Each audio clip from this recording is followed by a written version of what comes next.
हुन्छ। दोस्रो कक्षाको लागि स्वागत छ। फेरि हामी विषयवस्तुको परिचयमा जाँदैछौँ। त्योभन्दा अगाडि फेरि एशियाको बारेमा अलिकति भन्नै पर्छ। एशियाको बारेमा धेरै कुराहरू छन्। मुख्य भूमिका खेल्ने, बाइबललाई समेट्ने एउटा अगमवक्ता अनि अगमबानीको पुस्तक भएको कारणले गर्दा पनि हामीले एशियाको बारेमा धेरै जान्नु आवश्यक छ। अघि भनेको भन्दा अलि बढी विस्तृत बनाएर हेरौँ एशियालाई। उज्जिया, योताम, राजाहरूको नाम है यो चाहिँ। उज्जिया, योताम, आहाज, हिजकिया तथा मनस्सेको शासनकालमा 5 जना राजाहरू मैले नाम लिए अहिले। उज्जिया, योताम, आहाज, हिजकिया तथा मनस्सेका शासनकालमा दक्षिणी राज्यमा अगमवक्ताको सेवकाई एशियाले गरेका थिए। अनि अघि भन्यौँ उनले दक्षिणतिर मात्रै नभएर उत्तरतिरको पनि उनले सेवकाई गरेका छन्। र उत्तरतिरको जस्तो तिमीहरूलाई नहोस् है भनेर चाहिँ उनले कति वर्ष भने रे? 35 वर्षमा भने। उनले गरेको टोटल सेवकाईमा 35 वर्ष चाहिँ दक्षिणपट्टि गरे र बाँकी उत्तरतिर गरेका थिए। र उत्तरतिरको जस्तो दशा भनौँ न, त्यो बुझ्ने भाषामा भन्दा त्यस्तो चाहिँ तिमीहरूलाई आइ नपरोस् है भनेर उनले बताइ नै रहेका थिए। र बताएर उनको सेवकाई सिद्धिएर उनको अब एशियालाई तपाईँले कसरी गर्नुभएको छ, मनस्से जस्तो होइन, हिजकियाको छोरा मनस्से जस्तो दुष्ट राजा जो सानो उमेरमै शासन सत्ता सम्हालेका थिए। अनि उनले चाहिँ दुष्ट प्रकारको राज्य गरे लामो समयसम्म। अनि दुष्ट शासन गरी दक्षिणी यहुदामा। अनि उनैले चाहिँ करौँतीले चिरेर चाहिँ एशियालाई मारेको भन्ने चाहिँ हामीले पढ्न पाउँदछौँ। र उनको समयसम्म उनले त्यसरी सेवकाई गर्दै गर्दाखेरि जब उनको मृत्यु भयो, मृत्यु पश्चातको ट्याक्कै 100 वर्ष पछाडि चाहिँ दक्षिणी यहुदालाई बेबिलोनले कैद गरेर लगेको छ। एशियालाई मसीह सम्बन्धी अगमवक्ता भनेर चिनिन्छ। पुरानो नियममा केवल भजन सङ्ग्रहका पुस्तकले मात्रै एशियाभन्दा बढी मसीहबारे अगमबानी गरेका छन्। एशियाले दिएका थुप्रै अगमबानीहरूसँग आजका चाहिँ यो परमेश्वरका मानिसहरू परिचित छन्। अनि जसरी हामी येशूको जन्मदिनलाई मनाउँछौँ, तीमध्ये 2वटालाई प्राय समावेश गर्दछौँ। तिनीहरूले येशूको जन्म तथा उहाँको स्वभावबारे महत्त्वपूर्ण कुराहरू प्रकट गर्दछन्। अनि परमेश्वरको विश्वसनीयताबारे राजा आहाजलाई एउटा चिन्ह दिनु भनेर परमेश्वरले एशियालाई भन्नुभयो। 7को 3 पदमा परमेश्वरले एशियालाई शिशु अर्थात् इम्मानुएलको चिन्ह पनि दिनुभयो, 7को 14देखि 15 पदमा। अनि थुप्रै पदहरूमा 9को 14मा अरू धेरै पदहरू छन् जो चाहिँ मसीह सम्बन्धीका कुराहरू। अनि यसकारण परमप्रभु आफैले तँलाई एउटा चिन्ह दिनुहुनेछ, कन्या गर्भवती हुनेछ र एउटा पुत्र जन्माउनेछ। अनि त्यसलाई इम्मानुएल भनिन्छ। भुललाई इन्कार गर्न र ठिकलाई छान्न पर्याप्त ज्ञान पाएपछि उसले दही र मह खानेछ भन्ने विषयमा यो कुरा गरिएको छ। अनि इम्मानुएलको चिन्हबारे 6वटा कुराहरू पनि त्यहाँ टिप्पण गरिएको छ। म यो पढ्छु मात्रै। परमेश्वर आफैले चिन्ह दिनुहुनेछ। चिन्ह दाउदका सम्पूर्ण घरानाका निम्ति हुनेछ, तर केवल राजा आहाजको निम्ति मात्र होइन। अनि यो चिन्ह अचम्मको कार्य हुनेछ। यो चिन्हमा कन्याबाट बालक जन्मने कुरा पनि छ, जुन मत्ती 1 अध्यायको 22देखि 23मा हामी पाउँछौँ। अनि यो अचम्मको कार्य भनेको परमेश्वर हामीसँग होइन, इम्मानुएल, परमेश्वर हामीसँग, अर्थात् यसको शाब्दिक अर्थ चाहिँ इम्मानुएलको शाब्दिक अर्थ त्यो हामी भेटाउन सक्छौँ। अर्को अर्थमा भन्नुपर्दा परमेश्वर मान्छेको देहमा प्रकट हुनुभएको भनेर पनि बुझ्न सकिन्छ। र अचम्म लाग्दो ईश्वरीय शिशु पूर्ण रूपले मान्छे पनि हुनुहुनेछ। उहाँले अन्य मानिसहरू जस्तै खानुहुनेछ र मानिसहरू जस्तै हुर्कनु तथा बढ्नु हुनेछ भनेर पनि बताएको छ। एशिया 9को 6 पदमा पनि हाम्रो निम्ति एउटा बालकको जन्म भएको छ, हाम्रो निम्ति एउटा छोरा दिएको छ।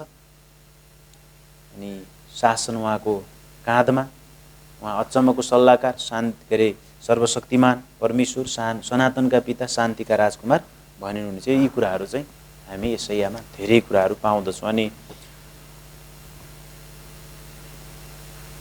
थुप्रै पदहरू पनि छन्, यसलाई हामी नलिउँ।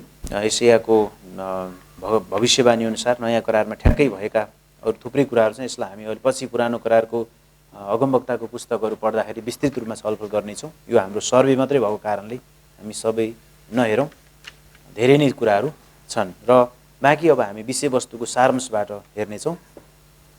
पहिलो 1 देखि 39 अध्याय यशायाको 1 देखि 39 अध्यायमा चाहिँ पापको निम्ति परमेश्वरको के छ अरे दोषारोपण छ। पापलाई परमेश्वरले जहिले पनि घृणा गर्नुहुन्छ, तर पापीलाई उहाँले प्रेम गर्नुहुन्छ। हामीले यो बुझ्नु आवश्यक छ। पापीलाई उहाँले जहिले पनि के गर्नुहुन्छ? प्रेम गर्नुहुन्छ। त्यही भएर त उहाँले हराएकाहरूलाई खोज्नु, पापीलाई बचाउन उहाँ आउनुभयो भनेर नयाँ करारमा धेरै ठाउँमा उल्लेख गरेको हामी पाउँछौँ। र पापलाई चाहिँ परमेश्वरले घृणा गर्नुहुन्छ। अनि पुरानो करारमा जुन मानिसहरूको पापलाई परमेश्वरले के गर्दै हुनुहुन्छ? दोष लगाइरहनु, दोषारोपण गरिरहनु भएको छ।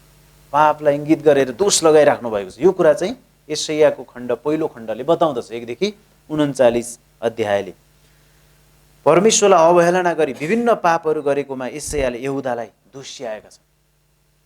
परमेश्वरलाई चाहिँ भुलेर, हेर्नुहोस् न, अवहेलना गरेर अनि विभिन्न खाले पापमा लागेको छ। पुरै राष्ट्र नै विद्रोह गरेको छ। खोक्रा धार्मिक विधिहरू, अन्याय, जता पनि अन्याय, त्यस पछाडि मूर्ति पूजा अनि अनैतिक कार्यहरू पनि यो परमेश्वरलाई मन पर्दैन। असुरको हातमा परि इजरायलले जुन कष्ट भोग्यो त्यस किसिमको विनाशकारी न्यायबाट बच्नको लागि यहुदाको एकमात्र आशा पश्चाताप थियो। तर पृथ्वीमा हुने परमेश्वरको राज्यको अन्तिम रूपको महिमाको पूर्वदृष्टि दियो र परमेश्वरको पवित्रता र मानिसको पापको पृष्ठभूमिको बीचमा यशायाको बोलावटको विवरण पनि यहाँ दिएको छ। यशायालाई कसरी बोलावट भयो हामीलाई थाहा छ। अनि उनले पछि गएर के भनेका छन् हैन? 6को 8 पदमा के भने? मलाई के गर्नुहुन्छ? जहाँ गीत पनि छ नि, जहाँ लानुहुन्छ म त्यहीँ जान तयार छु भनेका छन्। उनको बोलावट पनि यहाँ हामी देख्न सक्छौँ। त्यस पछाडि अर्को कुरा चाहिँ के छ त यहाँ पहिलो खण्डमा भन्दाखेरि चाहिँ यशायाले कन्याबाटको ख्रीष्टको जन्मलाई भविष्यवाणी गरेका छन् र अन्य जाति राज्यहरूका पापको निम्ति तिनीहरू आफूमाथि आउने परमेश्वरको न्यायलाई पनि प्रकट गरेका छन्। पापको न्याय नहुन्जेलसम्म परमेश्वरका आशिषहरू खन्याउन सकिँदैन।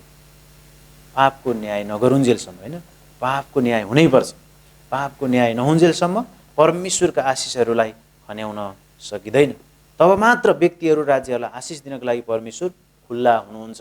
यो जोड छ पहिलो खण्डमा, यो कुरालाई जोड गरिएको छ। तब मात्र परमेश्वर आशिष दिन बाध्य हुनुहुन्छ भने जस्तै आशिषका दिनहरू खन्याउन उहाँ खुल्ला हुनुहुन्छ, होइन, छाती खुल्ला हुन्छ उहाँको भन्ने जस्तै जब पापको न्याय गरिनु पर्दछ। यो कुरा चाहिँ पहिलो खण्डमा एकदमै यत्रतत्र पाइँदछ।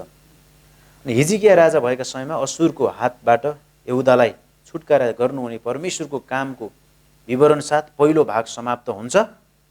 परमेश्वर र हिजकियाको निम्ति भएको सेवालाई यस खण्डमा उल्लेख गरिएको छ। यस खण्डमा यो कुरालाई पनि जोड गरिएको छ अन्तिममा, होइन, अन्तिमतिर चाहिँ गएर हिजकियाको विषयमा त्यहाँ बताइएको कुराहरू हामी पाउँदछौँ। भने अब दोस्रो 40 देखि 66 मा चाहिँ उद्धारको निम्ति परमेश्वरको सान्त्वना, उद्धारको निम्ति परमेश्वरको सान्त्वना।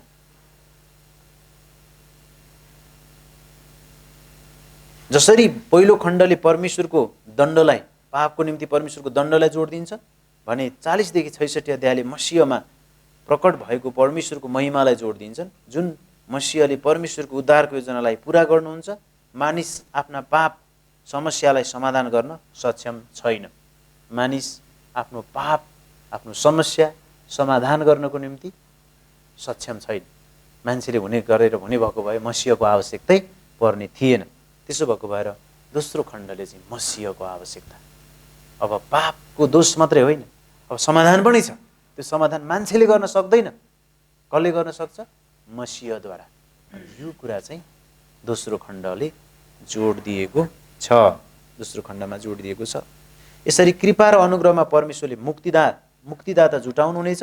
परमेश्वरका अन्तिम बलिदानिक थुमाका रूपमा संसारको पापहरू बोक्ने कष्टभोगी दास येशू ख्रीष्ट, होइन, संसारको पाप उठाएर जाने परमेश्वरको थुमा कष्ट भोग्ने एउटा दासको रूपमा येशू ख्रीष्ट आउनुहुन्छ भनेर दोस्रो खण्डमा जोड गरिएको छ। आफ्ना पापहरूको स्वीकार गरी उहाँमा भरोसा राख्नेहरूले उद्धार पाउनेछन्, उद्धार पाउनेछन्। उहाँको पहिलो आगमनमा ख्रीष्टलाई इन्कार गरिएको थियो र महासङ्कष्टमा पापको निम्ति हुने परमेश्वरको न्यायपछिको उहाँको दोस्रो आगमनलाई पृथ्वीमा भएको परमेश्वरको राज्यले पर्खनै पर्छ। परमेश्वरले आफ्ना विशेष करारका सबै प्रतिज्ञालाई पुरा गर्नुहुँदा पृथ्वी परमेश्वरको महिमाले भरिनेछ र इजरायलको पुनर्स्थापना पनि हुनेछ। त्यसबेला परमेश्वरले पृथ्वीमा ख्रीष्टको 1000 वर्षीय राज्यको शासन पनि स्थापित गर्नुहुनेछ। यी कुरासम्म दोस्रो खण्डले समेट्दछ। भाग 2 ले अथवा दोस्रो खण्डले परमेश्वरको गौरव आउनुहुने मसीह र पृथ्वीमा ख्रीष्टको 1000 वर्षीय राज्यलाई जोड दिएको छ। मानव इतिहासमा परमेश्वरको उद्धारीय उद्देश्यको स्पष्ट प्रकट एसाया जस्तो अरू कसैले पनि गरेका छैन। एकदमै स्पष्ट प्रकट चाहिँ एसायाले गरेका छन्। कुन विषयमा? मानव इतिहासमा परमेश्वरको उद्धारीय उद्देश्यको बारेमा। उहाँले कसरी उद्धार गर्नुहुन्छ, पापको समाधान कसरी उहाँले गरिदिनुहुन्छ, उहाँ कसरी आउनुहुन्छ, कसरी दुःख भोग्नुहुन्छ, यो कुरा चाहिँ एकदमै स्पष्टसँग एसायाद्वारा परमेश्वर आफैले गर्नुभएको छ र एसायाद्वारा जति अरू कोहीद्वारा पनि भएको छैन भन्न खोजेको। एसायाले जस्तो अरू कुनै पनि पुस्तकले सार्वभौम पवित्र परमेश्वरलाई प्रशंसा पनि गरेको छैन। सार्वभौम परमेश्वरको बारेमा एकदमै परमेश्वरलाई प्रशंसा पनि गरेको कुरा छ। र उद्देश्य आउनुहुने आफ्ना मसीहद्वारा पापलाई न्याय गरी धर्मीलाई उद्धार पापीलाई उद्धार र धर्मीलाई आशिष दिएर पवित्र र सार्वभौम परमेश्वरले कसरी आफ्नो महिमा र पवित्रतालाई प्रदर्शन गर्नुभयो भने भविष्यवाणी गर्नका लागि एसायाले लेखेका थिए। एसायाले लेखेका थिए, फोटो खिचेका थिए भन्दा पनि हुन्छ हैन। एसायाले फोटो खिचेका थिए। एउटा तस्बिर यहाँ छ। एसायामा एउटा यस्तो सुन्दर पिक्चर छ, तस्बिर छ जुन चाहिँ परमेश्वरले स्पष्ट रूपमा एसायाद्वारा गर्नुभयो। यसो हेर्दा पुरानो भए जस्तो लाग्छ, तर ओल्ड इज गोल्ड भने जस्तै हैन। ओल्ड इज गोल्ड भने जस्तै यो अगमबानीको पुस्तक एउटा नयाँ करारको समय अझै हामीभन्दा पछाडिसम्मको कुराको लागि हुने गरी एउटा राखिएको सुन्दर एउटा तस्बिर हेर्नुहोस् त। त्यो फोटो यसरी खिचेर राखिएको कुरा चाहिँ हामी एसाया सानो फुच्चे बाइबलमा हामी पाउन सक्दछौँ।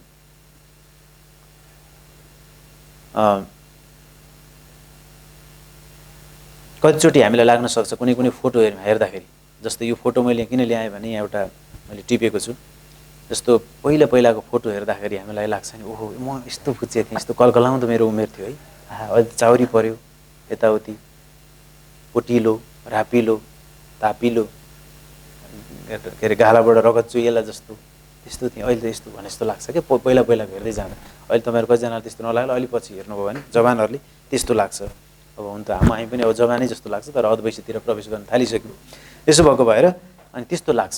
अनि त्यो देख्दा एउटा कलकलाउँदो चेहरा देख्दा एउटा आनन्द आउँछ। त्यस्तै ख्रीष्ट फेरि आउँदाखेरि हैन आउनुहुन्छ अनि त्यो हामीलाई थाहा छ, यो कुरा हामीले बुझेका छौँ भने हामी सबैलाई त्यो खालको एउटा आनन्द आउँछ। अनि एसायाको पुस्तक यस्तै छ हैन। पुरानो कुरालाई पनि चट्ट छ, यसरी त्यो एउटा फोटो खिचेको छ, अनि त्यसमा सट्ट हेर्दाखेरि के हुन्छ, ओहो भनेर एउटा त्यो प्रकारको आनन्द आउने कुरा चाहिँ हामी यहाँ देख्न सक्छौँ। केही मुख्य शिक्षालाई हामी हेरौँ अनि अन्त गरौँ। इजरायलले परमेश्वरलाई तिरस्कार गर्यो, परमेश्वरले इजरायललाई तिरस्कार गर्नु भएन। जुन राष्ट्रले जुन मानिसहरूले परमेश्वरलाई तिरस्कार गरे, तर परमेश्वरले के गर्नुभयो, यिनीहरूलाई तिरस्कार गर्नु भएन। जस्तालाई तस्तै भन्नुहुन्न परमेश्वर, तर उहाँले चाहिँ प्रेम गर्नु भयो। यो कुरा छ। त्यस पछाडि पहिल्यै अनन्तमा नै परमेश्वरका उद्देश्य र योजनालाई घोषणा गरिएको थियो र अहिले यो पूर्ण रूपमा पुरा भइरहेको छ। पहिले यो कुरा भइसकेको थियो भन्न खोजेको होइन। पहिल्यै अनन्तमा नै परमेश्वरका उद्देश्य र योजनालाई घोषणा गरिएको थियो र अहिले यो पूर्ण रूपमा के हुँदैछ, पुरा हुँदै गइरहेको छ। अझै पुरा भइसकेको छैन, पुरा हुँदै गइरहेको छ। यो पनि एसायाबाट सिक्नुपर्ने अर्को मुख्य शिक्षा हो। अहिले यो पूर्ण रूपमा पुरा भइरहेको छ अर्थात् पुरा हुँदैछ। तेस्रो कुरा, परमेश्वर पवित्र हुनुभएको कारणले उहाँले सबै पापलाई न्याय गर्नै पर्छ। सबै पापलाई उहाँले न्याय गर्नै पर्छ, कारण उहाँ पवित्र हुनुहुन्छ। चौथो कुरा,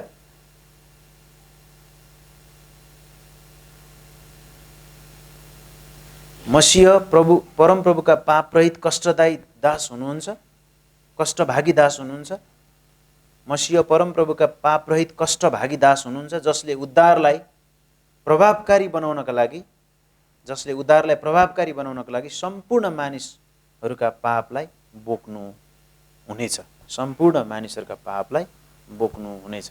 मैले अस्ति नै एकचोटि विचार एकदमै गरिरहँदाखेरि चाहिँ एउटा एरियाको मान्छे, यो चाहिँ कतिखेर भने अस्ति यो गुड फ्राइडे इस्टर सन्डेको ताका मैले अलि बढी आफूले मनन गरेको कुरा, एउटा एरियाको निम्ति सबै मान्छे मर्ने भयो।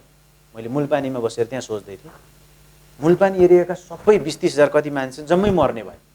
तर एउटा यस्तो बहादुर निस्क्यो, तपाईँहरू चिन्ता नगर्नुहोस् है, नगर्नुहोस् है, नगर्नु, ए किन रोक्नु, ल पर्दैन मर्नु पर्दैन, ल ल भन्दै उसले भन्न थाल्यो, ल कोही पनि नमर्नु, म सबैको लागि मरिदिन्छु, म मऱ्यो भने तपाईँहरू कसैलाई पनि नमार्ने रे ल भनेर एउटा त्यस्तो बहादुर त्यहाँ निस्क्यो भने ती मूलपानीवासीले कति धन्यवाद दिएलान् त्यो बहादुर। त्यो मर्यो, अनि उसको कस्तो फोटो बनाएर लाग्न, सायद सबैले पैसा उठाएर सुनको बनाउलान् उसलाई उसको पिक्चर, अनि त्यस्तो ठाउँमा होइन ताम्रपत्र के भन्छ नि होइन, त्यसो गराएर उसको शालिग बनाएर राखेर यो मान्छे हामी जम्मै मर्नुपर्ने थियो, तर हामी 20,000 मान्छेको निम्ति यो मान्छे मरेको, 50,000 मान्छेको निम्ति यो मान्छे मरेको है, हाम्रो टोल सबैलाई बचाउनको निम्ति, हाम्रो ओडालाई बचाउनको लागि भनिदिउँ न चाहिँ होइन, अर्थात् एउटा नगरपालिकालाई बचाउनको लागि यो मान्छे मरेको, एउटा गाउँपालिकालाई बचाउनु भने उसको लागि दैनिक पूजापाठ हुन्थ्यो होला, के गर्थ्यो होला मान्छेले, गर्ने जति सबै गर्थ्यो होइन। त्यस्तै गर्यो भने पनि त काठमाडौँ भ्यालीको लागि मात्रै कति, यो देशको लागि मात्रै कति, यो विश्वको लागि कति मान्छेका त्यस्ता शालिगहरू बन्थे त। अहिले जुन यो शहीद भएकाहरूको शालिगहरू छ कति ठाउँमा होइन भने जस्तै कस्तो हुन्थ्यो होला। त्यो त साँच्चीकै त्यसरी मरेका होइन नि, उनीहरू त राजनीति गर्दै गर्दा अथवा अरू विभिन्न कुराले पो मरेका हुन् त साँच्चीकै एकैचोटि सबैलाई छप्क्याएर मारे अथवा मृत्युदण्ड दिने भन्दै गर्दा त्यस्तो बहादुर निस्क्यो कि एकजना कोही त्यस्तो छ भने म गर्न तयार, सबैलाई मार्दिनँ है फेरि भनिदियो उसले भने, ल म भनेर निस्क्यो। अर्थात् कोही छ त्यस्तो व्यक्ति, बहादुर साहसी व्यक्ति जो चाहिँ मलाई मार्नुहोस् बरु यी कसैलाई पनि नमार्दिनुहोस्, यिनीहरू जम्मैको सट्टा मै मर्न तयार छु भनेर त्यस्तो निस्किने कोही छ त। त्यस्तो व्यक्ति भएर यदि त्यस्तो हुने भने त्यस्तो हुन्थ्यो, चर्चा पाउँथ्यो त्यो व्यक्तिले इतिहासमा भने यीशु ख्रीष्ट के हुनुभयो, संसारको सबै मानिसको एउटैको निम्तिमा मात्रै पनि, एउटा कुनामा बसेको र सबैको निम्ति, हिजो मरेका मान्छेको निम्ति, आज बाँचेको निम्ति र भोलि जन्मिने मान्छेको निम्ति पनि भनेपछि कसरी मान्छेले होइन यो सत्यतालाई कति धेरै महत्त्व दिनुपर्ने। क्रिस्चियनहरूले महत्त्व जति धेरै दियो त्यति अरू मान्छेले यसको महत्त्व बुझ्ने हो। क्रिस्चियनहरूलाई नै यसको मतलब छैन भने अरूले कसरी थाहा पाउने। त्यसो भएको भएर हामी प्रचार गर्ने, त्यसो भएको भएर गुड फ्राइडेको महत्त्व, इस्टर सन्डेको महत्त्व भन्ने विषयमा चाहिँ मैले एकदमै मनन गरेको थिएँ। भनेपछि यशायामा त्यही कुरा यहाँ बताइएको छ कि मसीह परमप्रभुका पापरहित कष्टभागी दास हुनुहुन्छ, जसले उद्धारलाई प्रभावकारी बनाउनको लागि सम्पूर्ण मानिसहरूका पापलाई बोक्नुहुन्छ, सम्पूर्ण मानिसहरूको पाप बोक्नुहुन्छ। यो अर्को कुरा हो। अनि उद्धार सबैका निम्ति उपलब्ध छ, तर सबैले यसको उपयोग गर्दैनन्। सबैको लागि यो आवश्यक छ, तर उपलब्ध छ, तर कसैले यसको उपयोगै गर्दैनन्। अर्को शिक्षा, परमेश्वरका मार्गहरू मानिसका भन्दा भिन्न र उच्च छन्। यशाया 55:8 प्रायः जसो पासुवाले यो ल्याइरहनुहुन्छ होइन, हामीलाई मनपर्छ यो कि परमेश्वरका मार्गहरू मानिसहरूका भन्दा भिन्न र उच्च छन्। अर्को, मानिसले आफैलाई उद्धार गर्न नसक्ने हुनाले परमेश्वर हाम्रा मुक्तिदाता हुनुहुन्छ। अर्को कुरा, परमेश्वरको गौरव र महिमा मानव वर्णनभन्दा माथि छ। जति वर्णन गरे पनि परमेश्वरको गौरव महिमा धेरै माथि छ, सक्दैन। हामीले गरेको त यो कपालका जम्मै यो रौँहरूलाई एउटा रौँको बारे, आहा यो रौँको यहाँबाट पलाएको रहेछ, तपाईँले उखालेर हेर्नुभयो भने तल त्यसको जरा देख्नुहुन्छ, त्यहाँबाट पलाउँदै आएको होला, यसरी अलि माथि आएपछि सेतो सेतो हुन थालेछ, यसरी भने जति मात्रै हो।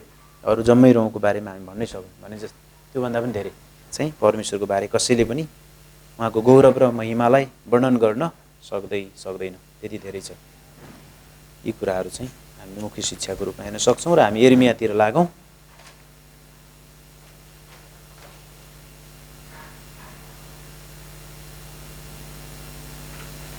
हुन्छ, हामी यिर्मियातिर जाँदैछौँ। यिर्मियाको अर्थ परमप्रभुले फाल्नुहुन्छ होइन। जसरी यशायाको हामीले अर्थ हेरेका थियौँ, के भनेका थियौँ भन्दा कतिजनाले यसलाई पक्रिनुभयो, कतिजनाले भने भएन। परमप्रभु उद्धार हुनुहुन्छ भनेका थियौँ। यशाया को मतलब परमप्रभु उद्धार हुनुहुन्छ, यो पुस्तकले जोड गर्न खोजेको कुरा। परमप्रभु उद्धार हुनुहुन्छ भने जस्तै यिर्मिया परमप्रभुले फाल्नुहुन्छ। के फाल्नुहुन्छ भन्दा यहुदा राज्यलाई फाल्नुहुन्छ भन्ने विषयमा उनको अगमबानी छ। 627 देखि 586 BC सम्म, 627 देखि 586 BC सम्म। यशायाको मैले टाइम भने यसरी भनिएन जस्तो लाग्यो। यशायाको टाइम भनेको चाहिँ 600 के अरे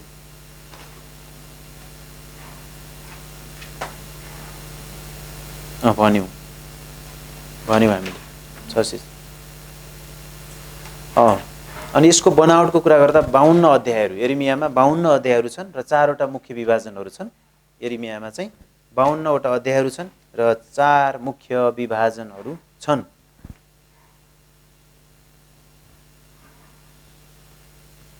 एक अध्याय एउटा विभाजन छ यसको, पहिलो अध्याय नै, जहाँ यिर्मियाको पवित्र बोलावट छ।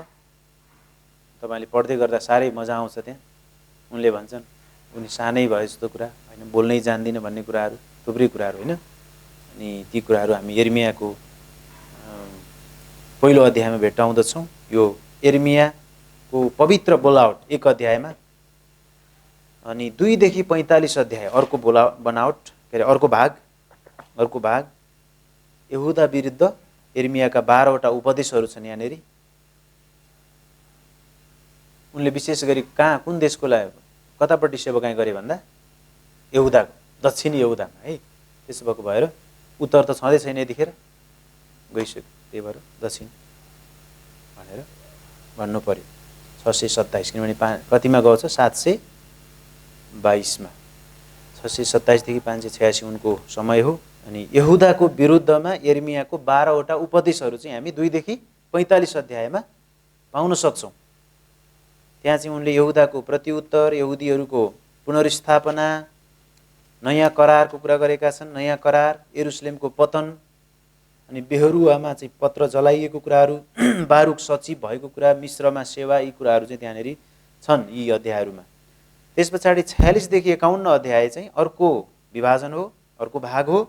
46 देखि 51 जहाँ चाहिँ अन्य जाति राष्ट्रहरूमाथिको न्याय, अन्य जाति राष्ट्रहरू जस्तो 2 देखि 45मा चाहिँ यहुदाको विरुद्धमा 12वटा उपदेश छ भने 46 देखि 51मा चाहिँ अन्य जाति राष्ट्रहरूमाथिको न्यायको बारेमा उनले बताएका छन्। अन्य जाति राष्ट्र भनेको कुन भन्दा मिश्र, पलस्ती, बेबिलोन र अरू केही। मिश्र, पलस्ती, बेबिलोन र अरू केही अन्य जाति राष्ट्रहरूमाथि न्याय। अब 52 अध्याय चाहिँ ऐतिहासिक निष्कर्ष छ, जहाँ चाहिँ यरुसलेमको पतनको एउटा चित्रण गरिएको छ 52 अध्याय। अब यसलाई हामीले भन्न सक्छौँ छेउछेउमा के छ, एक अध्याय, यता एक अध्याय, यता अन्तिममा 52 अध्याय, बिचमा चाहिँ 2 देखि 46 अध्याय एउटा, 45 अध्याय एउटा, 46 देखि 51 अर्को गरेर 4वटा भाग भनेर बुझ्नुपर्ने हुन्छ। पछि हटेको यहुदाको निम्ति ढिला भइसकेको थियो होइन। उनले जुन अगमबानी गर्दै गर्दा यहुदा यति धेरै पछि फर्किसकेको थियो, एक प्रकारले ब्याकस्लाइडेड भन्नु होइन, त्यो भइसकेको थियो, त्यो ढिला पनि भइसकेको थियो। जतिखेर उनले के भन्दैछन्, अगमबानी गर्दैछ, त्यही भएर रुन्छन् उनी। पछि उनले अगमबानी गर्दै जान्छन्, अगमबानी गर्दै जाँदाखेरि उनले भनेको त्यो सबै कुरा परमेश्वरले प्रकाश देखाइदिनु भएको छ त्यो राज्यको निम्ति के हुँदैछ भनेर। अनि उनले यो विषयमा बोल्दै गर्दा अनि पछि उनी रुन्छन्। उनलाई रुन्चे अगमवक्ता पनि भनिन्छ यिर्मियालाई होइन। जसरी यशायालाई अघि के भन्यौँ हामीले, एउटा फुच्चे बाइबल भन्यौँ भने जस्तै यिर्मिया चाहिँ रुन्चे अगमवक्ता हुन्। अनि उनले रुँदै विलाप गरेर विलाप पनि लेखेको होइन, विलाप, उनको रुवाई त्यहाँ हामी भेट्टाउन सक्दछौँ। यो कुराहरू हामी यिर्मियाबाट थाहा गर्न सक्छौँ। तैँले मलाई त्यागेको छस्, परमप्रभु भन्नुहुन्छ, तँ पछि नै हट्दै रहन्छस्, यसैले मैले मेरा हात उठाएर तँलाई सर्वनाश गर्नेछु, म तँमाथि अझ टिठाउन अब सक्दिनँ होइन। 15 को 6 पद यसो भन्छ, 15 को 6 पदले चाहिँ यसो भन्छ, तैँले मलाई त्यागेको छस्, जति भन्दा पनि भएन, तँले त्यागिस्, त पछि हटेको छस्, अब त गइस्, त पनि गइस् जसरी मास्तिरतिरको राज्य गएको थियो है, यसरी भनिदिन्छ, त माथि अब म टिठ्याउन सक्दिनँ भनेर परमेश्वरले भन्नुभएको कुरा। अब विषयवस्तुको सारांश हेर्दा 1 अध्यायमा यिर्मयाको बोलावट भनेका छौँ हामीले। यहुदा र अरू राज्यहरूलाई पापको घोषणा गर्न र दण्ड दिने परमप्रभुको हातले अब ढिला गर्ने छैन भनी तिनीहरूलाई स्मरण गराउनको लागि विशेष अगमवक्ताका रूपमा परमेश्वरले यिर्मयालाई नियुक्त गर्नुभयो। परमेश्वरले यिर्मयालाई यो स्पष्ट पार्नुभयो कि बोल्नका लागि परमेश्वरले उनलाई सन्देश दिनुहुनेछ र परमेश्वरले उनलाई सबै शत्रुहरूबाट सुरक्षित राख्नुहुनेछ। किनभने उनले बोल्न सक्दिन भन्दै गर्दा सायद होइन, तपाईँले 1 अध्याय पढ्नुभयो भने एकदमै उनले त्यो कुरा गर्दाखेरि परमेश्वरले चाहिँ भन्नुभएको छ होइन, म बोल्छु, म स्पष्ट पार्छु, बोल्नको लागि सन्देश म दिन्छु तँलाई। अनि परमेश्वरले उनलाई सबै शत्रुबाट सुरक्षित राख्नुहुनेछ। यहुदाका अन्तिम 5 राजाहरूको शासनकालमा 40 वर्षभन्दा बढी यिर्मयाले योग्यताका साथ पाप, न्याय, पश्चाताप र पुनर्स्थापनाको सन्देशलाई घोषणा गरेका छन्। 40 वर्षसम्म। 586 बीसीमा यरुसलेमको पतन हुनुभन्दा पहिले यहुदाको निम्ति यिर्मया अन्तिम मुख्य अगमवक्ता थिए। पुस्तकलाई नयाँ करारमा 50 पल्टभन्दा बढी उद्धरण गरिएको छ। यिर्मयाको पुस्तकबाट पनि 50 पटकभन्दा बढी नयाँ करारमा उद्धरण गरिएको छ र अगमवक्ता यिर्मयाको व्यक्तिगत आत्मिक यात्रालाई पनि उल्लेख गरिएको छ। यसरी 1 अध्याय हामी देख्छौँ भने 2 देखि 45 मा चाहिँ यहुदीहरूलाई हैन, विशेष गरी अगमबानीहरू छन्। त्यहाँ अघि हामीले भन्यौँ 12वटा उपदेशहरू उनले दिएका छन्। कस्तो 12वटा उपदेशहरू भन्दाखेरि अब हामी यसलाई अलिकति हेरौँ।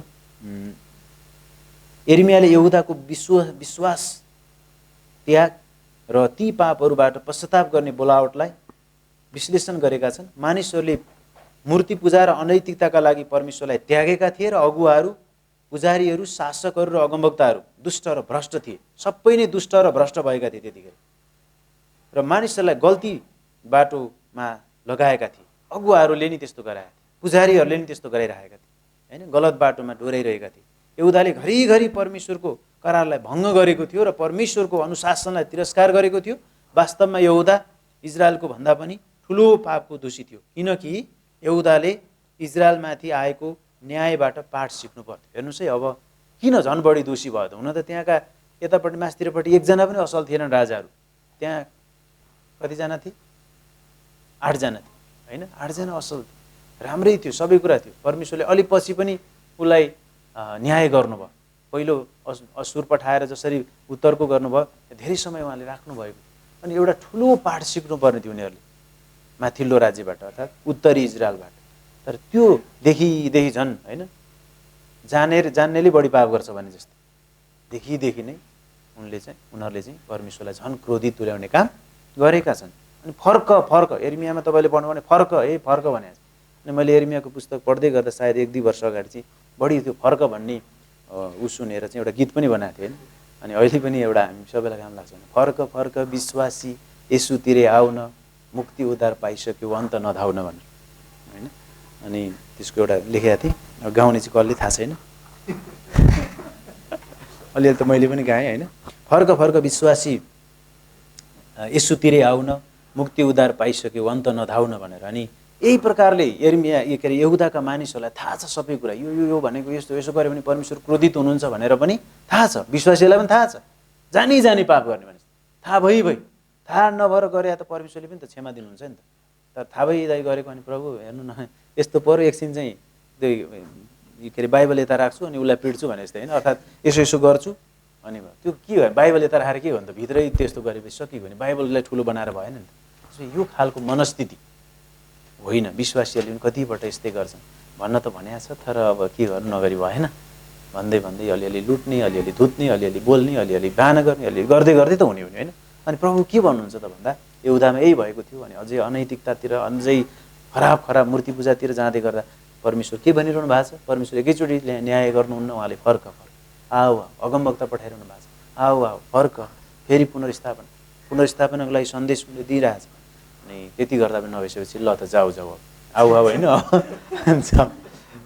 फर्क भनिरहँदा तर्केको तर्के होइन त्यसपछि ल जाऊ जाऊ जाऊ कति वर्ष 70 वर्ष बस त्यसपछि आऊ कति करुणा भयो परमेश्वर होइन त्यतिकै नष्ट त गर्नु भएन नि त तर उहाँ अनुशासनमा चाहिँ ल्याउनु भयो दुष्ट र भ्रष्ट थिए मानिसहरूलाई गल्ती बाटोमा लगाएको थियो यहुदीहरूले घरिघरि परमेश्वरको करारलाई भङ्ग गरेको थियो र परमेश्वरको अनुशासनलाई तिरस्कार गरेको थियो वास्तवमा इजरायलको भन्दा पनि ठुलो पाप गरेको थियो दोषी थियो किनकि यहुदाले इजरायलमाथि आएको न्यायबाट पाठ सिक्नुपर्ने थियो यहुदाको पाप यति गहिरो र गम्भीर थियो बेबिलोनी कैदमा हुने परमेश्वरको न्याय पक्का गरा यी उपदेशहरूलाई क्रमिक रूपमा राखिएका छन् यिर्मियाको सन्देशलाई दृष्टान्त पाठहरू र नाटकीय उपदेशद्वारा उदाहरण सुतिका पटुका यस्ता थुप्रा कुराहरू छन् त्यहाँ प्रस्तुत गरिएको छ तर यहुदाले पश्चाताप नै गर्दैन वास्तवमा यिर्मियाले परमेश्वरबाटको न्यायको निरन्तरीय सन्देश दिइरहँदा अगुवाहरूले उनलाई मार्न पो खोजे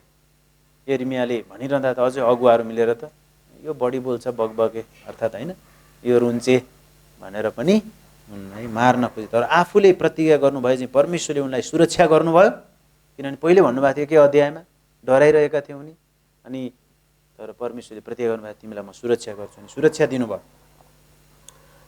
र पनि यहुदामाथि यिर्मियाको अझै दया थियो र तिनीहरूका पक्षमा परमेश्वरका सामुन्ने उनले मध्यस्थताको प्रार्थना पनि चढाएका छन् यिर्मियालाई कहिलेकाहीँ रुने रुन्चे अगमवक्ता भने चिनिन्छ किनकि उनले यहुदाको पापको निम्ति ज्यादै रोएका थिए विलाप गरेका थिए राज्यकै निम्ति उनले विलाप गरेका थिए 70 वर्ष अवधिको बेबिलोनी कैद विशेष रूपमा घोषणा गरिएको थियो र सन्देश स्पष्ट थियो कैदमा जान इन्कार गर्नु परमेश्वरको अनुशासनको विरुद्धको विद्रोह थियो र यसकारण यो पाप हुन्थ्यो यिर्मियाले झुटा अगमवक्ताहरूको विरोध सहनु परेको थियो जसले उनका अगमबानीहरूलाई तिरस्कार गर्ने कोसिस गरेका थिए तर परमेश्वर र यिर्मियाले जहिले पनि विजय पाए किनभने परमेश्वरको हातमा विजय छ न्यायको घोषणापछि र 36 अध्यायमा परमेश्वरको पतनको यरुशलेमको पतनको विस्तृत विवरण भन्दा पहिले यिर्मियाले कैदबाट हुने यहुदाको छिटो फर्काइ र पुनर्स्थापना र नयाँ करारको पूर्ण फाइदा र आशिषलाई पुरा महसुस गरिदा 1000 वर्षीय राज्यमा हुने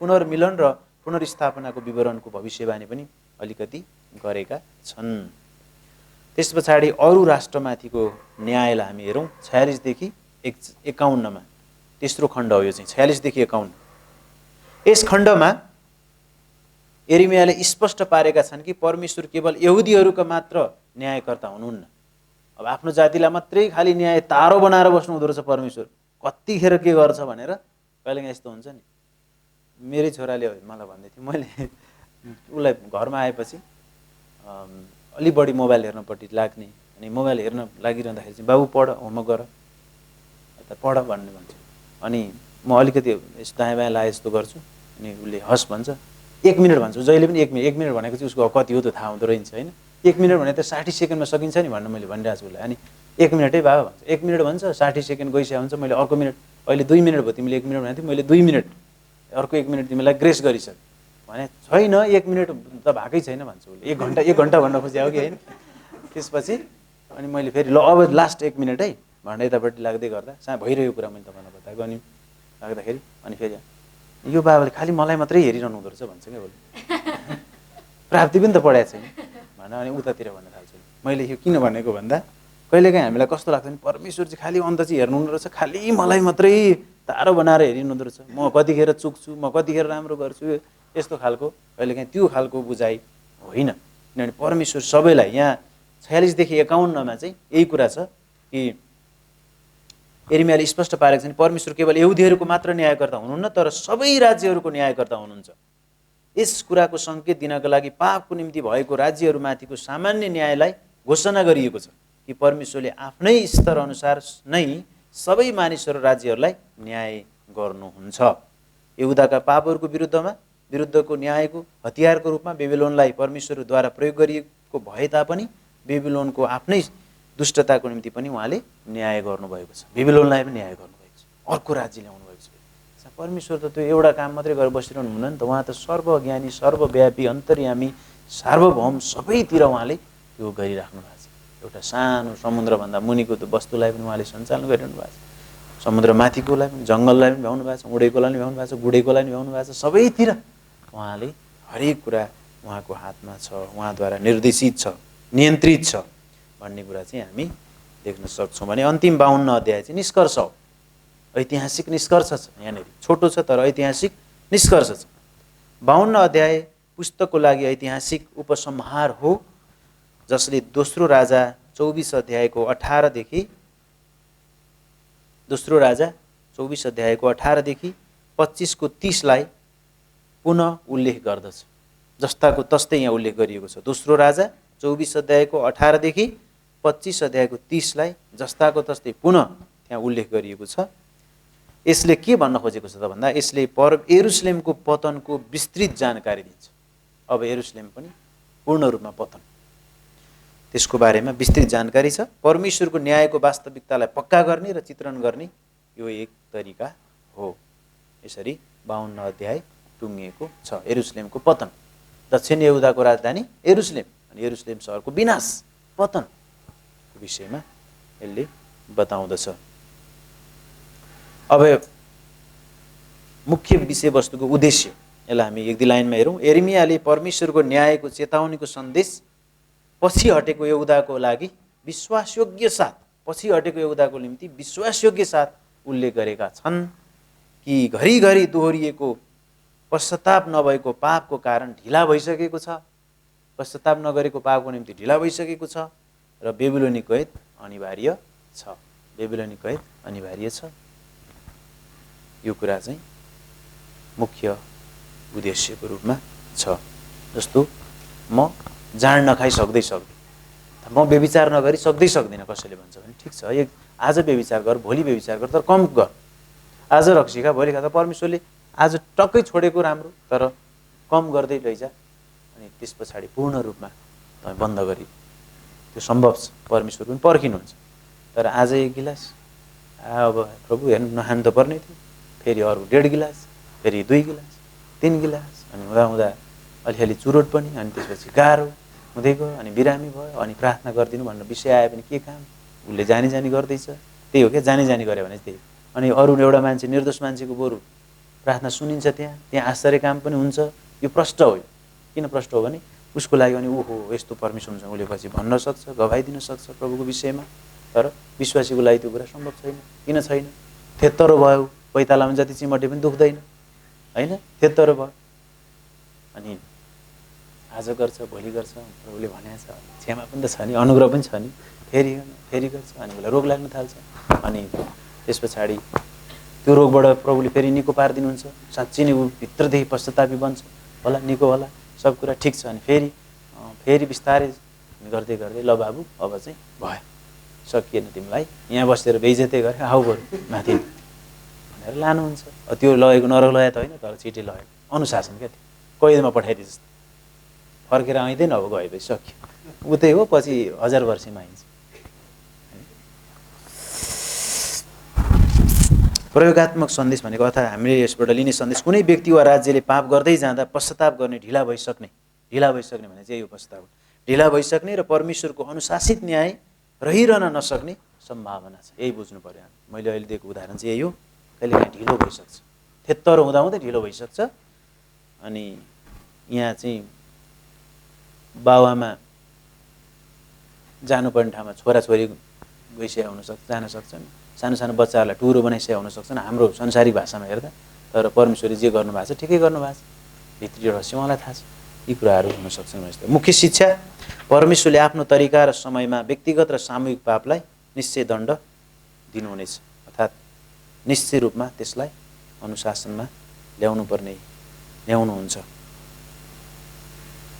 परमेश्वरको न्याय, परमेश्वर आफ्नो वचनमा कति विश्वासयोग्य हुनुहुन्छ भन्ने प्रमाण हो। उहाँको न्याय चाहिँ उहाँको वचनमा उहाँ कति विश्वासयोग्य हुनुहुन्छ भन्ने एउटा प्रमाण हो। फेरि गर्नु भएन भने त हुँदै भएन।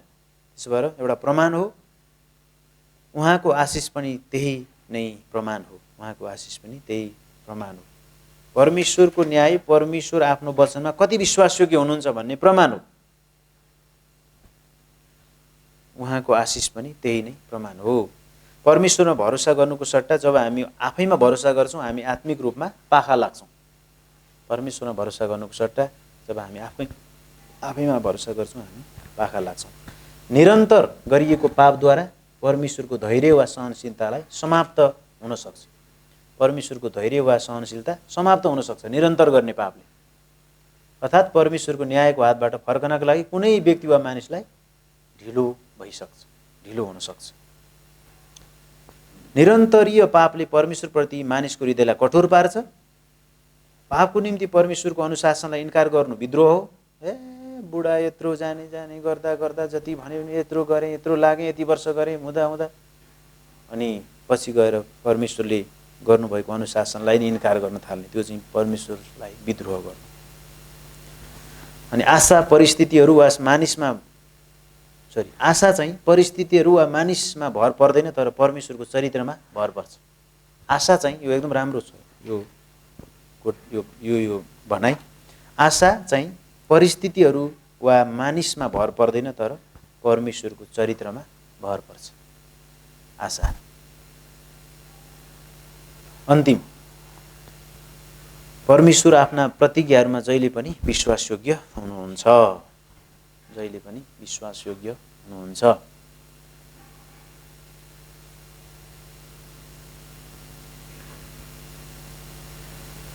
हुन्छ, हामीले यिर्मियालाई पनि सिद्ध्यायौँ। अब हामी थोरै विलापलाई हेरेर अन्त्य गर्दैछौँ 5 मिनटमा।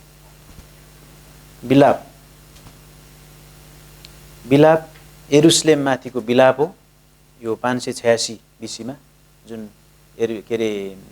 बेबिलोनले बन्दी बनाएर, कैदी बनाएर लग्यो यरुशलेमलाई सर्वनाश गरेर, त्यही विलाप हो, त्यही मितिमा लगिएको विलाप हो। र जुन विलाप चाहिँ कसले गर्दैछन् रे? यिर्मियाले गर्दैछन्। अनि यसका 5वटा अध्याय छन्। अनि 5वटा अध्याय अनि 5वटै विभाजन छन्। हेर्नुहोस् है, यो 1 अध्यायदेखि 5 अध्याय 5वटै विभाजन, ल 5 भागमा विभाजन। यसैया 66 अध्याय 2 भागमा, तर यो 5 अध्याय 5 भागमा विभाजन छ। पहिलो अध्याय यरुशलेमको विचल्ली भएको छ, यरुशलेमको विनाश भएको छ। अनि विलाप गर्छन्। म त भन्दै त थिएँ भनेर त्यो प्रकारले विलाप 1 अध्यायमा यरुशलेम विचल्लीमा परेको छ, पूर्ण रूपमा विनाश भएको छ, अनि विलाप छ। 2 अध्यायमा यहोवाको न्याय छ। यहोवाको न्याय, नाश गर्ने परमेश्वरको, यिर्मियाका नाश गर्ने परमेश्वरको जुन न्याय छ, अर्थात् त्यतिखेर यिर्मियाले आँसु झार्दछन् अनि रुन्छन्। अघि जुन गर्दै थियो भने अब चाहिँ हेरिसाध्यै हुँदैन, अनि उनी के गर्छन्? रुन्न थाल्छन्, पुरै रुन्छन्, बरर रुन थाल्छन्। 2 अध्याय, 1 अध्यायमा विलाप गर्छ, भन्दै थिएँ ल ल ल आयो भुइँचालो आयो भने जस्तै, होइन? आयो अनि अलि पछि चाहिँ के हुन्छ त? ल यो ढोका भर्खर बनाएको थियो, रुन्ने कुराहरू, होइन? आँसु। त्यसपछि 3 अध्यायमा चाहिँ के हुन्छ? यिर्मियाको प्रत्युत्तर, मेरो बल सकियो, परमेश्वरको विश्वासयोग्यता महान छ। रुँदा रुँदा कति रुनु, अब सक्यो मेरो यहाँ के अरे मैले मात्रै गरेर हुन्छ र? अब सकियो। अब उनको प्रत्युत्तर सुरु भयो। रुँदा रुँदा प्रत्युत्तर चाहिँ के छ? मेरो बल सकियो, परमेश्वरको विश्वासयोग्यता महान छ। अनि आशाको कुरा त्यहाँ छ। अब आशा जे हुन्छ उहाँको आशा। अनि 4 अध्यायमा गएर फेरि यहोवाको पवित्र क्रोध, हैन? यहोवाको पवित्र क्रोध यहुदाका पापहरूले त्यसलाई तल ल्यायो। यहुदाका पापहरूले त्यसलाई तल ल्यायो भनेको यहोवाको क्रोधलाई के ल्यायो? तल ल्यायो। परमेश्वर माथि हुनुहुन्छ, उहाँको त्यो पवित्र क्रोध यहुदाको पापको कारणले गर्दा यहाँ आयो, पृथ्वीमा आयो, तल ल्यायो भनेर स्मरण गर्छन्। त्यसै भए होइन, यो परमेश्वरले गर्नुभएको होइन है प्रभु, उहाँबाट उनले त्यो स्मरण गर्छन् क्या। स्मरण, यो चाहिँ त्यो क्रोध यहाँ ल्याए, सब खतम, स्मरण गर्छन् उनले, सो स्मरण गर्छन्। त्यस पछाडि 5 अध्यायमा के हुन्छ भन्दा यहुदाको निम्ति फेरि आशा छ, आशा छ। यहुदाको आशाको निम्ति उनले प्रार्थना गर्छन्, प्रभु हामीलाई पुनर्स्थापना गर्नुहोस्, प्रभु हामीलाई, देशलाई, यहुदीहरूलाई के गर्नुहोस्? पुनर्स्थापित गर्नुहोस् भनेर प्रार्थना गर्छ। 5 अध्यायमा उनको प्रार्थना छ। चाहिँ परमप्रभुले आफ्नो योजना अनुसार गर्नुभयो, उहाँले आफ्नो वचन पुरा गर्नुभयो। यिर्मियाको चेतावनी, यरुशलेमको पतन अनि विलाप, शोक, यही कुराहरू चाहिँ हामी यो विलापको पुस्तकमा भेट्टाउँदछौँ। अनि विलापको अर्थ भनेको चर्को गरी रुनु, हैन। विलापको अर्थ भनेको चाहिँ चर्को गरी रुनु वा विलाप गर्नु वा शोक गर्नु भन्ने हुन्छ, शोक गर्नु भन्ने पनि हुन्छ। यसलाई यिर्मयाद्वारा लेखिएको थियो र सुरुमा यिर्मयाको पुस्तकको अन्तमा राखी एउटै पुस्तक बनाइएको थियो, एउटै पुस्तक बनाइएको थियो। यसलाई यिर्मयाको पुस्तकले यरुशलेमको पतनको सम्बन्धमा चेतावनी दिएको छ र विलापले चाहिँ परमेश्वरबाट प्रतिज्ञा गरिएको न्यायको रूपमा भएको पतनमा रोदन प्रकट गर्छ। रुने अगमवक्ता यिर्मयाको हृदय आफ्नो प्रिय मानिसहरूप्रतिको उनको दया र शोकको प्रकटमा विलापमा अनुभव गर्न र देख्न सकिन्छ। प्रत्येक 5 अध्यायहरू नै विलापको शोक गीत हो, जसलाई एकसाथ मिलाउँदा पुस्तक बनेको छ। 5वटा अध्याय शोकको एउटा गीत, जसलाई एकसाथ मिलाउँदाखेरि एउटा पुस्तक बनेको हो, पुस्तक बनेको। अब एक अध्याय यरुशलेमको बिचल्ली भएको छ, त्यहाँ विलाप गरेका छन्। अघि नै भन्यौँ हामीले, यरुशलेमले ठुलो पाप गरेको भए तापनि यसको विनाश यति ठुलो हुन्छ र यहुदीहरूलाई यसरी निर्वासनमा लगिन्छ भने यिर्मयाले विश्वास पनि गरेका थिएन। यस्तो धेरै त हुँदैन होला भन् ठानेका थिए उनले, तर विचारै नगरेको कुरा, सोचै नगरेको कुरा यहाँ हुन आयो। यिर्मयाको गहिरो शोक उनले सहन सक्ने भन्दा पनि चर्को भयो यहाँ, त्यही भएर विलाप गरे। 1 अध्यायमा, 2 अध्यायमा रोए उनी, अघि पनि भन्यौँ रोए। लामो समयदेखि प्रतिज्ञा गरिएको परमेश्वरको न्यायको हिंसा र विनाशलाई उनले देख्दा यिर्मयाको निराश शोक आँसुहरूमा बदली भयो। घुक घुक गरी उनी त्यो रोका छन्। रुँदाखेरि धेरै गहिरो उसमा हुन्छ नि मान्छे, धेरै पछि अब आँसु त बन्द भइसक्यो त्यही पनि यस्तो हुन्छ नि एउटा, होइन त्यो टाइपको, होइन त्यो ढकानिरहने हुन्छ क्या एउटा। त्यो मलाई त्यो सानो बेलामा रोको याद आउँछ, होइन त्यो आफूले भने जस्तो नहुने, अनि पछि फेरि आएर होइन त्यो फकाइसकेपछि सही भयो नि, पछि फेरि गुक चाहिँ आइरहने एकछिन हुन्छ नि। तपाईँहरूलाई याद छ त्यो कुरा, भन्नै परेन, त्यो खालको एउटा, होइन। अनि उनी भक्कानिरहेका छन्, होइन यतिखेर 2 अध्यायमा यो। अनि त्यो किन भन्दा पर्खालहरू भत्काइएका छन्, ढोकाहरू तोडिएका छन्, त्यहाँका मानिसहरू लगिएका छन्, अनि परमेश्वरले त्यहाँ जे हुन दिनुभएको छ त्यो कुरा गरेर। अनि तेस्रो अध्यायमा चाहिँ उनको आशा छ, अघि भनिहाल्यौँ आशा छ। के हो त? त्यहाँ प्रतिउत्तर दिन थाल्छन्, आफूले आफूलाई मन बुझाउँछन् भने जस्तै, होइन। त्यहाँ चाहिँ परमेश्वरको कृपा दया र करुणालाई यिर्मयाले याद गर्दै उनको निराश झिनो आशामा परिणत भयो। वास्तवमा आफ्नो मानिसलाई पूर्ण रूपमा इन्कार गर्ने प्रतिज्ञा परमेश्वरले गर्नुभएको थियो र परमेश्वरले आफ्नो विश्वासयोग्यतामा त्यस प्रतिज्ञालाई पुरा गर्नुहुन्छ भनेर फेरि यिर्मयालाई थाहा भइहाल्यो, झट्ट सम्झे। अनि उनको झिनो आशा फेरि बलाउन थाल्यो र उनले आशा गरेका छन्। 3 अध्यायमा भने 4 अध्यायमा यहोवाको धार्मिक क्रोध माथिबाट तल आयो, त्यो स्मरण गरेका छन् उनले। यहुदाको पापको निम्ति त्यसलाई दिएको दण्ड उचित नै छ भने यिर्मयाले स्मरण गरे। पछि उनको शोक कम भयो, किनकि जेको निम्ति यहुदा योग्य थियो सो परमेश्वरले दिनुभयो। त्यसकारण गणन गर्नुपर्ने वास्तविकताको कारण छैन। अब ल ठिक छ भनेर उनले त्यो सम्झे र अन्तिममा उनले प्रार्थना गरे। 5 अध्यायमा पुनर्स्थापनाको निम्ति प्रार्थना गरे। के भन्छन्? परमेश्वरको कृपा र अनुग्रहलाई उनले स्मरण गरेपछि यिर्मयाले मानिसहरूका पापलाई स्वीकार गरे। प्रभु, अब म पाप यो हो, एकदमै जे भयो म स्वीकार गर्छु। अब सबै यहुदीहरूलाई, सबै यो हाम्रो राष्ट्रलाई फेरि पनि पुनर्स्थापना गरिदिनुहोस्, सहायता गरिदिनुहोस्। धन्यवाद, तपाईँले जे गरिदिनु भयो त्यसको निम्ति भनेर उनले पुनर्स्थापनाको लागि प्रार्थना गरेर यो टुङ्गिएको छ। पापको निम्ति हामीले जे पाउनुपर्ने हो सो पायौँ भने यो परमेश्वरको न्याय हुनेछ। तर परमेश्वरमा भरोसा राख्नेहरूसँग परमेश्वरले आफ्नो कृपामा विश्वास योग्यता साथ व्यवहार गर्नु भएको छ भनेर चाहिँ। मुख्य शिक्षा हेर्दा पापलाई दण्ड दिन परमेश्वर आफ्नो वचनमा विश्वासयोग्य हुनुहुन्छ। पापलाई दण्ड दिन परमेश्वर आफ्नो वचनमा विश्वासयोग्य हुनुहुन्छ। परमेश्वरका दया र कृपा कहिले बन्द हुँदैनन्।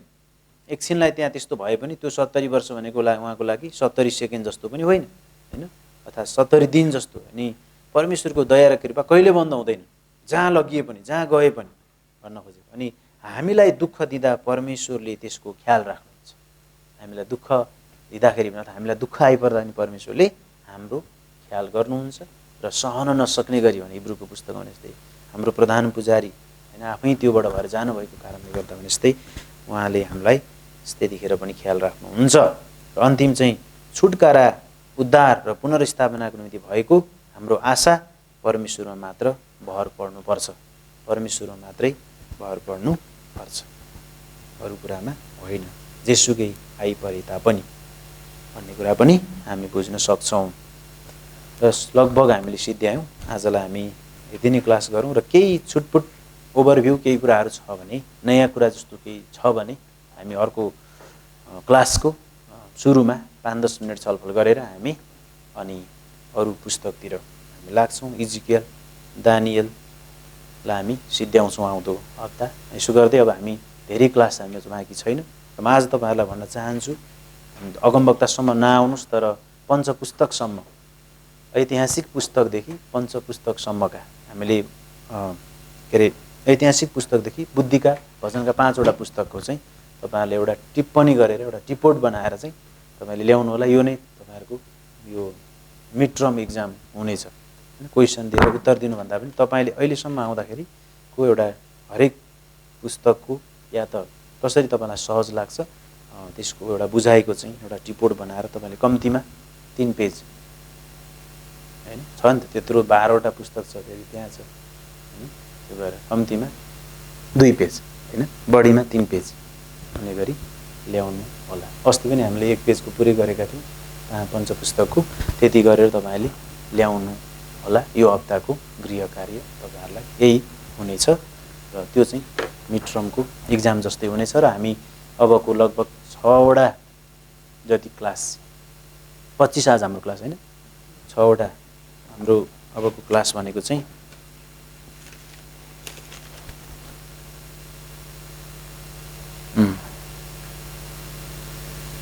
हाम्रो 7वटा क्लास हुनेछ, एउटा फाइनल इक्जाम हुनेछ। यति गर्दाखेरि हाम्रो सिद्धिनेछ पुरानो कुरा सर्वेक्षण। यो हप्ता चाहिँ नबिर्सिनु होला। तपाईँले 17वटा किताबको एउटा टिप्पणी बनाएर ल्याउनु होला। कसरी सहज हुन्छ तपाईँले त्यसरी ल्याउनु होला कक्षामा सिके अनुसार। हुन्छ, आउनुहोस् प्रार्थना गरौँ। परमेश्वर पिता, हामी तपाईँलाई धन्यवाद दिन चाहन्छौँ आजको कक्षामा गर्नुभएको सबै सहायता, अनुग्रह, आशिषको लागि। अब हामी छुट्दछौँ। हामी प्रत्येकलाई लिनुहोस्, हाम्रो स्वास्थ्य, हाम्रो सेवकाई, हाम्रो बालबच्चा, हाम्रो हो प्रभु मानिसहरू, मण्डली, सम्पूर्ण कुरा तपाईँको हातमा राख्दै फेरि पनि त्यो भाइ प्रेमको लागि प्रार्थना गर्न चाहन्छौँ। उस जहाँ छ उसलाई पहिचान गर्न भेटाउन सकियोस् र प्रभु सबै प्रकारका यी तनावहरूबाट, डिस्टर्बहरूबाट स्वतन्त्र गरिदिनुहोस्, मुक्त गरिदिनुहोस्। धन्यवाद ख्रीष्ट येशूको नाम, आमेन। जय मसीह।